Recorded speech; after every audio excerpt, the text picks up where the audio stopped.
அன்புள்ள மணவிழா நிகழ்ச்சியிலே பங்கேற்று மணமக்களை வாழ்த்தி கொண்டிருக்கக்கூடிய நம்முடைய மாண்புமிகு அமைச்சர் பெருமக்கள் MRK பன்னீர்செல்வம் அவர்களே, சாமிநாதன் அவர்களே, சக்கரபாணி அவர்களே, மா சுப்பிரமணியம் அவர்களே, ராஜேந்திரன் அவர்களே, இந்திய கம்யூனிஸ்ட் கட்சியினுடைய மத்திய குழு உறுப்பினர் நம்முடைய அன்புக்குரிய அருமை தோழர் முத்தரசன் அவர்களே, விடுதலை சிறுத்தை கட்சியினுடைய தலைவர் எழுச்சி தமிழர் நாடாளுமன்ற உறுப்பினர் என்னுடைய இனிய சகோதரர் தொல் திருமா அவர்களே, கொங்கு நாடு மக்கள் கட்சியினுடைய பொதுச் செயலாளர் அருமை சகோதரர் சட்டமன்ற உறுப்பினர் ஈஸ்வரன் அவர்களே, கட்டுமான தொழிலாளர் நல வாரியத்தினுடைய தலைவர் அன்புக்குரிய பொன்குமார் அவர்களே, முன்னாள் சட்டமன்ற உறுப்பினர் அருமை சகோதரர் தனியரசு அவர்களே, நாடாளுமன்ற உறுப்பினர்கள் செல்வகணபதி அவர்களே, சிவலிங்கம் அவர்களே, தருமபுரி மணி அவர்களே, மாதேஸ்வரன் உள்ளிட்ட முன்னாள் இந்நாள் சட்டமன்ற நாடாளுமன்ற உறுப்பினர்களே, தருமபுரி மாவட்டத்தினுடைய ஆட்சியர் திரு சதீஷ் IAS அவர்களே, அரசு அலுவலர்களே, ஒருங்கிணைந்த தருமபுரி மாவட்டத்தினுடைய மாவட்ட ஒன்றிய நகர பேரூர் கிளைக்கழகத்தினுடைய நிர்வாகிகளே, பல்வேறு அணிகளை சார்ந்திருக்கக்கூடிய அமைப்பாளர்களே, துணை அமைப்பாளர்களே, மணக்கோலம் போன்றிருக்கக்கூடிய மணமக்களே, மணமக்களுடைய பெற்றோர்களே, உற்றார் உறவினர்களே, நிறைவாக நன்றி உரை ஆற்றியிருக்கக்கூடிய மேற்கு தருமபுரி மாவட்டத்தினுடைய செயலாளர், முன்னாள் அமைச்சர், நம்முடைய அன்புக்குரிய பழனியப்பன் அவர்களே, பத்திரிகை மற்றும் ஊடகத்துறையை சார்ந்திருக்கக்கூடிய நண்பர்களே, என் உயிரோடு கலந்திருக்கக்கூடிய தலைவர் கலைஞர் அவர்களின் உயிரினும் உயிரான அன்பு உடன்பிறப்புகளே, உங்கள் அனைவருக்கும் என்னுடைய அன்பான வணக்கம். நம்முடைய பாசத்திற்குரிய தருமபுரி மேற்கு மாவட்ட கழகத்தினுடைய செயலாளர் பழனியப்பன் அவருடைய அருமை மகன் எழில் வரவன் அவர்களுக்கும் கிருத்திகா அவர்களுக்கும் நடக்கக்கூடிய இந்த மணவிழா நிகழ்ச்சியிலே கலந்து கொண்டு மணவிழாவை நடத்தி வைத்து அதே நேரத்தில் மணமக்களை வாழ்த்தக்கூடிய ஒரு சிறப்பான வாய்ப்பினை பெற்றமைக்கு நான் மிகுந்த மகிழ்ச்சி அடைகிறேன். தொடர்ந்து அரசு நிகழ்ச்சிகள், புதிய புதிய திட்டங்களை தொடங்கி வைக்கக்கூடிய நிகழ்ச்சிகள், அது மட்டுமல்லாமல் கட்சி நிகழ்ச்சிகள், ஆய்வுக் கூட்டங்கள், கழக குடும்பங்களில் நடைபெறக்கூடிய நிகழ்ச்சிகள், இப்படி பல்வேறு நிகழ்ச்சிகள், ஏராளமான நிகழ்ச்சிகளுக்கு இடையில உங்களை எல்லாம் பார்க்க நேரத்தில், அதுவும் பழனியப்பன் இல்லத்தில் நடைபெறக்கூடிய இந்த மணவிழா நிகழ்ச்சிகளை உங்களை எல்லாம் பார்க்க நேரத்தில் எனக்கே ஒரு ரிலாக்ஸ் ஏற்பட்டிருக்கு.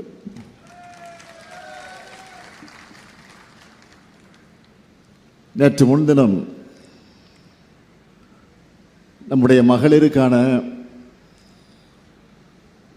திராவிட மாடல் அரசின் சார்பில் தீட்டப்படக்கூடிய திட்டங்கள் மூலமாக கிடைத்துக் கொண்டிருக்கக்கூடிய சாதனைகள் அடிப்படையாக வச்சு அந்த சகோதரியுடைய வெற்றிக்கான அடையாளமாக அதை பகிர்ந்து கொள்ளக்கூடிய வகையில் வெல்லும் தமிழ் பெண்கள் என்ற தலைப்பில் ஒரு மாபெரும் நிகழ்ச்சியை சென்னையில் நேரு விளையாட்டு அரங்கத்தில் நடத்தினோம். நீங்களும் அதை தொலைக்காட்சிகளில் பார்த்திருப்பீர்கள் என்று நான் நம்புகிறேன். அதேபோல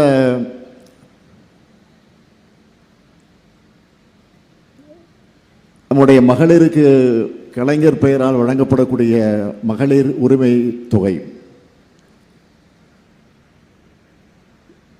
அந்த தொகை 1000 ரூபாய் மாதம் மாதம் நாம் ஆட்சிக்கு வந்ததற்கு பிறகு வழங்கி கொண்டிருக்கிறோம். ஆக நேரு விளையாட்டரங்கத்தில் நேற்றைய முன்தினம் நடைபெற்ற நிகழ்ச்சி மூலமாக கூடுதலாக 17 லட்சம் சகோதரிகளுக்கு அந்த 1000 ரூபாயை வழங்குகிற நிகழ்ச்சியை தொடங்கி வைத்திருக்கிறேன். ஏற்கனவே மகளிர் அணியினுடைய உரிமை தொகை, கலைஞர் பெயரால் வழங்கப்பட்ட அந்த உரிமை தொகை 1,13,00,000 பேருக்கு வழங்கப்பட்டு கொண்டிருந்தது. ஆனால் நேற்று முன்தினம் நடைபெற்ற நிகழ்ச்சி மூலமாக மேலும் கூடுதலாக 17 லட்சம் சகோதரிகளுக்கு, அதாவது 1,30,00,000 பேருக்கு வழங்கக்கூடிய நிலையை உருவாக்கி இருக்கிறோம். இன்னும் கூட சில தகுதியுள்ளவர்கள் விடுபட்டிருந்தால்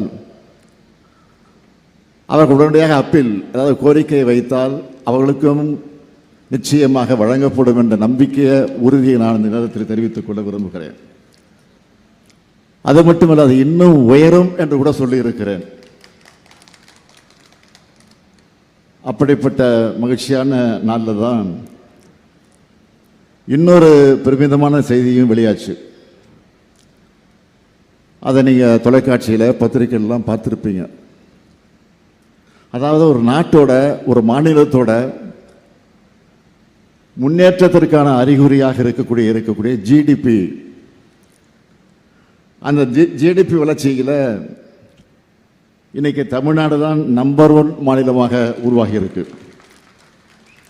இது ஏதோ நாங்கள் வெளியிட்ட அறிக்கை இல்லை, ரிசர்வ் வங்கி வெளியிட்டு இருக்கக்கூடிய அறிக்கை. நீங்க நினைச்சு பாருங்க, எவ்வளவோ தடங்கல்கள், எவ்வளவோ சோதனைகள், அந்த சோதனைகளெல்லாம் தாண்டி இன்றைக்கு சாதனை படைத்திருக்கக்கூடிய ஆட்சி தான் தமிழ்நாட்டில் நடைபெறக்கூடிய திராவிட மாடல் ஆட்சி.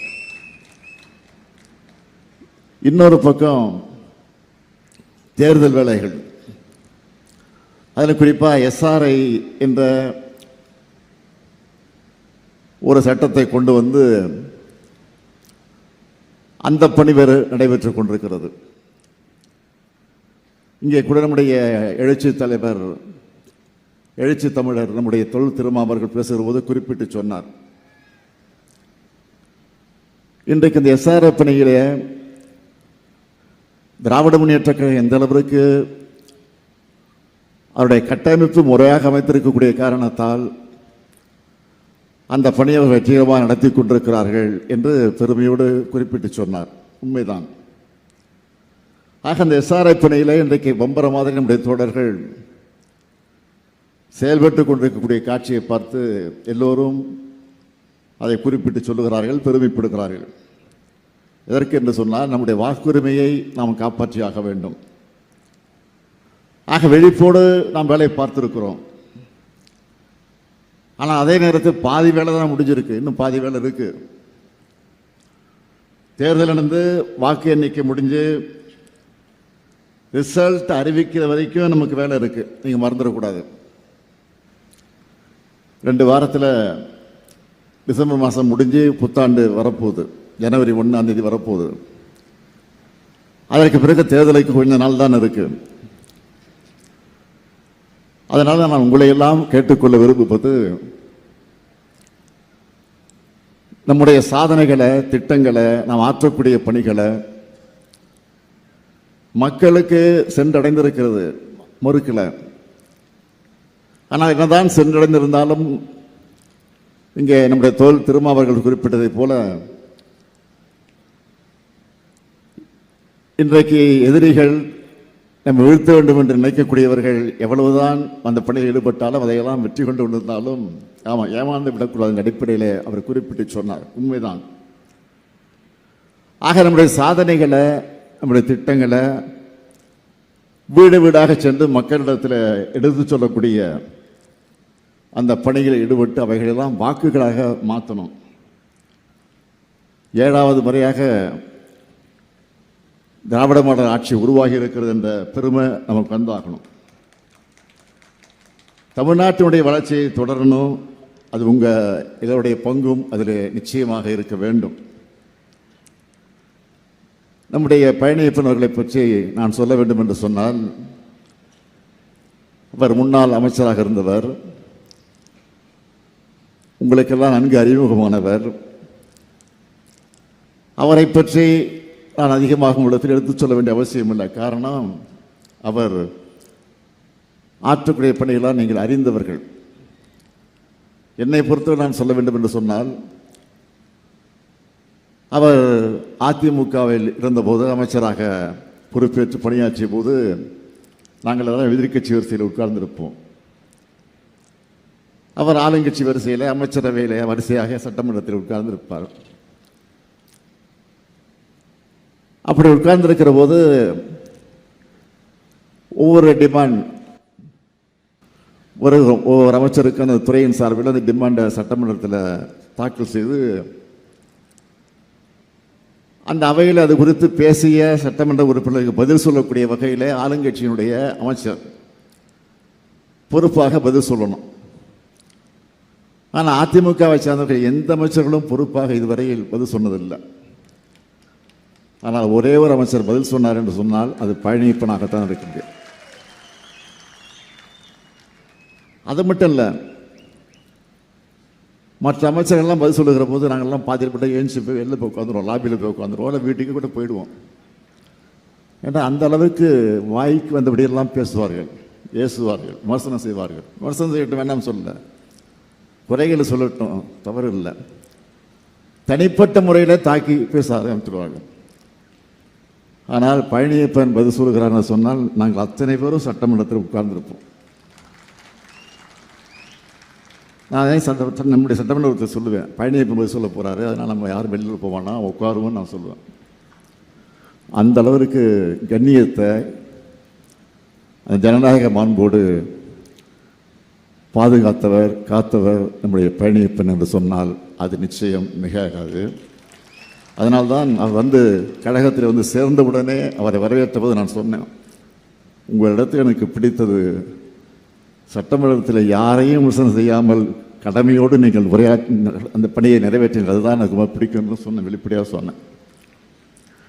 அதைத்தான் இன்றைக்கு அவர் கட்சியில் சேர்ந்ததற்கு பிறகு கழக தோழகத்திலே, பொதுமக்களிடத்திலே, கட்சி நிர்வாகிகளிடத்திலே இன்றைக்கு அந்த முறையை கடைபிடித்து வருகிறார் என்பதை பார்க்கும்போது உள்ளபடி நான் பெருமைப்படுகிறேன், மகிழ்ச்சி அடைகிறேன். அவருடைய இல்ல திருமணத்தில் நடைபெறக்கூடிய இந்த மணவிழா நிகழ்ச்சியில் கலந்து கொள்கிற நேரத்தில் நான் பெருமைப்படுகிறேன்.